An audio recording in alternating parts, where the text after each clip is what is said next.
తెలంగాణలో రేపటి నుంచి 3 రోజుల పాటు భారీ వర్షాలు కురిసే అవకాశం ఉందని భారత వాతావరణ కేంద్రం తెలిపింది. గద్వాల, నాగర్ కర్నూల్, నల్లగొండ, సూర్యాపేట, ఖమ్మం, సిద్దిపేట, ములుగు, రంగారెడ్డి, వికారాబాద్ జిల్లాలో భారీ వర్షాలు కురుస్తాయని వెల్లడించింది.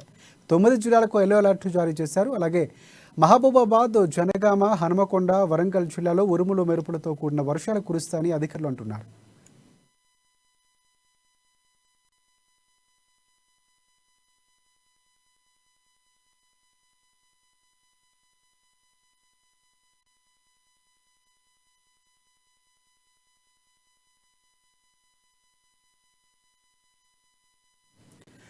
నైరుతి రుతుపవనాలు 6 రోజుల ముందే దేశంలో అన్ని ప్రాంతాలకు విస్తరించిన సగం ప్రాంతాలు ఇంకా వర్షాభావంలోనే ఉన్నాయి.